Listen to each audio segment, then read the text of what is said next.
Hey guys, today I'm going to be showing you how I set up my bullet journal for October. This is going to be a super simple setup. There's going to be no illustrations at all, and I'm mostly just going to be using washi tape and stickers and that sort of thing so that anybody can do this really easily.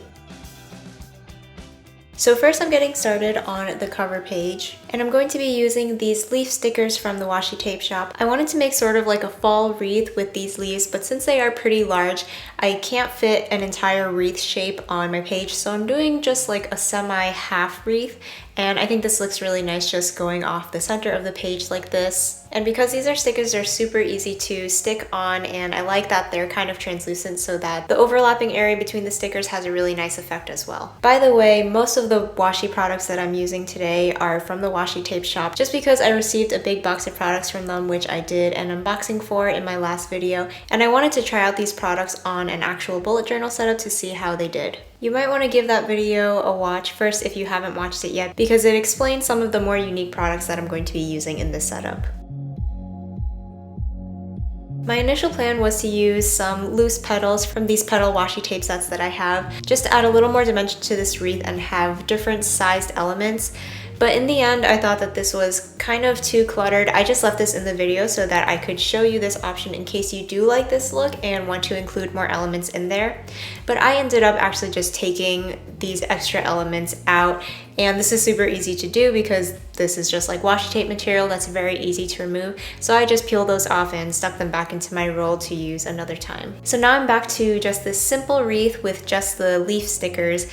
I'm going to be adding some bold block lettering. I just did an outline with my fine liner, and then I'm coloring these in with my Arteza Real Brush markers. I'm kind of doing this a little bit outside of the lines and to the side because I like that sort of overlapping effect that it creates.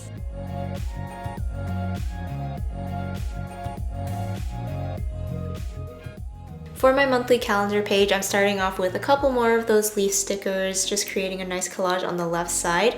And I also have a few rolls of washi tape in different widths. So I'm sticking down those leaf stickers first just so I have a nice base. And I know that I'm going to have some extra space on this side of the page, which is why I'm starting with these bigger elements first. And for the leaves that overlap over the edges of the page, I'm cutting them off with my scissors, but I'm not throwing those out. I'm going to be saving them and using them. So for instance, I have the little piece of this red leaf that I'm sticking on the other page. I just like having small little elements that hang off the edges of pages like that because I think it makes the page look more complete and like it's part of a bigger picture. And the other leaf didn't really fit anywhere for this layout, but I will be saving it for another spread later on in this setup. Then I got started on the outlining for my calendar.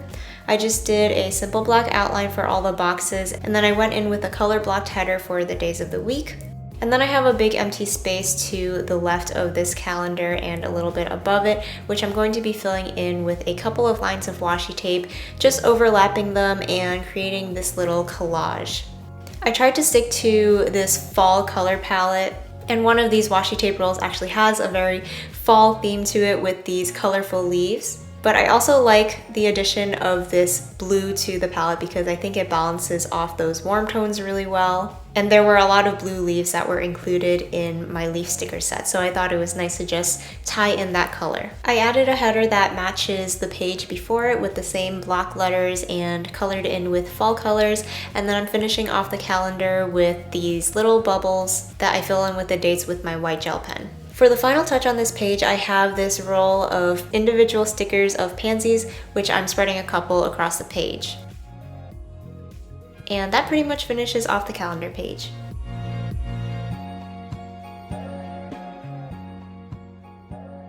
So I'm going to move on to the first weekly spread, and I'm starting off with just outlining some boxes.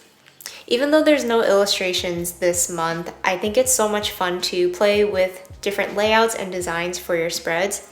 So I usually have a lot of fun with my weekly spreads because even though I do simple boxes most of the time, you can still do so much with just simple rectangles and squares. Just playing with how many squares you're gonna have on each side of your page and just finding a way to balance it really nicely. I think it's fun to just play with these compositions without having the stress of also including a really complicated element like fancy illustrations to it. Once you have a nice balanced layout that you like, you can just fill in the rest of the area with stickers, washi tape, something really simple. So again, I'm using some of those leaf stickers, and you can see the other cut off leaf that I had saved earlier that I used to hang off the edge. And I also have more of those pansy stickers, as well as some random little petals that I scattered as well. And with these color blocked headers, this actually reminds me of the Monopoly layout that I did for a weekly spread for my board game themed month, but just with a fall twist with the more autumnal colors.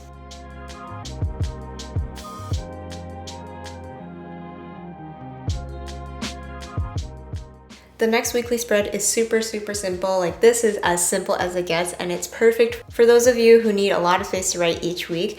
I'm just starting off with these headers for my days of the week. And all I'm going to do for this week is take a few different kinds of skinnier washi tape and just use them as dividers for each of these days. The washi tape that I chose has a mostly translucent background, which I like because it makes it a little bit of a more subtle look. And this layout actually turned out looking a lot like a Halloween layout with the colors that I chose for my date headers, and the washi tape that I chose kind of looks like Halloween sprinkles to me, like on a Halloween cookie or something like that. So this would be a perfect layout for Halloween week if you want to move this to the end of the month. Then I took a different pattern washi tape for my extra sections, which is usually for my to-do list and my meal planning. I like to differentiate these sections on each weekly layout, just using different colors or different size boxes, just to create a little more interest on my spread. For my next weekly spread, I'm again starting off with some outlines for my boxes, but again, just changing it up with different shapes and sizes for these areas and just playing around with a different layout. On the opposite corners of this spread, I'm going to be creating these little mini collages with washi tape again. And I'm using the same washi tape that I used a couple of spreads ago just to tie in the same colors and patterns for this month and make everything look very cohesive.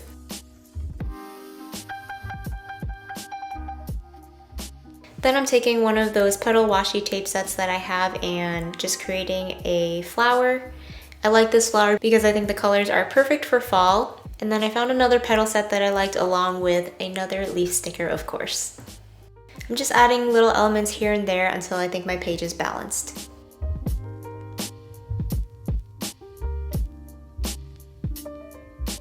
For my final weekly spread, I wanted to do something more fun and different because this is the week that has Halloween. So I'm creating these squares, but I'm making them a little bit offset and slightly different heights and sizes, just to make it a little bit more whimsical. I'm creating these outlines, and it's pretty important to get where you want these boxes correct the first time because I'm going to be coloring in the entire background in black. So once I have my 7 days of the week, I make sure to have a couple of spaces outlined as well for my other to-do lists and things like that. And once those are all set, I'm going in with my black Arteza brush pen. I'm using this because it'll be a lot easier to color in than trying to use like a broad fine liner. So just going in and filling in all the spaces, and I'm not too worried about some white areas showing because I actually like that look. It looks a little bit painterly and honestly kind of spookier this way. And I'm just filling in my date headers.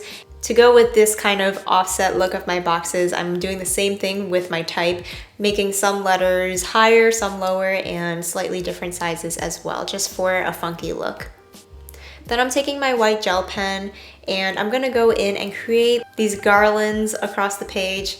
I don't think this counts as illustration because it's seriously so simple to do. It's just a couple of lines and you can't really mess up because the look I'm going for is kind of fun and messy anyway, so even if you have to go over your lines a few times and things aren't super precise, I think it ends up looking really great on this layout. So once I have a couple of these garland pieces drawn out with my white gel pen, I'm going in with my flower petal sets, and I thought it would be really fun to use these sets in a different way instead of using them as flowers. I'm going to be using the individual petals and placing them vertically so that they kind of look like light bulbs. I wanted this to look like a string of lights, After I have my petals placed on my page, I thought they needed to stand out a little bit more, so I outlined each of them in the white gel pen as well. I think this also adds to the effect to make them look like they're glowing so that it's more obvious that they're supposed to look like lanterns or light bulbs. Next, I'm finishing off my dates with my orange marker, and I think this is the perfect touch to make it very clear that this is like a Halloween layout because the colors with the orange and the black are just classic Halloween colors. I really love how this layout turned out. I love how it has sort of this like darker spooky vibe, but it doesn't have typical illustrations of like jack-o'-lanterns or skeletons. I just think this is sort of like a classier Halloween layout. I think this would also be great as sort of a Christmas layout because these also kind of look like ornaments to me. So if you wanted to recreate this in different colors, I think this would be a great thing to do in December. So that is it for this month's setup. I hope that this gave you some ideas for how to use washi tape and stickers in your bullet journal, especially for those of you who don't feel confident in your illustration skills. I just wanted to show you that it can still be really fun to just create these nice layouts and play with some fun stationery and products and still come out with something that's really fun and colorful. All of the products I used today will be linked in the description box, so check that out if you're interested. Thank you guys so much for watching, and I'll see you again next time.